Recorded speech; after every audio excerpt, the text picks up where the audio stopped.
আপনারা ইতিমধ্যেই জানতে পেরেছেন যে স্বামী স্ত্রী মার্কেটে গিয়েছে এবং স্ত্রীকে এক জোড়া জুতা কিনে দিতে না পারায় তার স্ত্রী স্বামীকে অপমান করেছে এবং গায়ে হাতও তুলেছে। আর সেই অপমান সহ্য না করতে পেরে তার স্বামী আত্মহত্যা করেছে। আসলে এই যে ঘটনাটা ঘটেছে, আসলে ভালো হয়েছে কাজ? না, ভালো হয়নি। কোনো বোন এই কাজ করতে পারে না।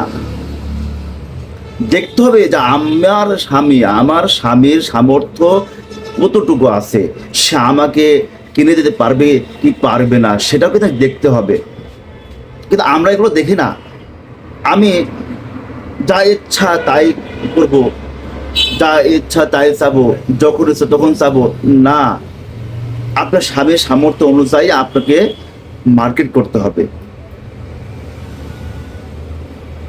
ভিডিওটি বেশি বেশি করে শেয়ার করে দেবো।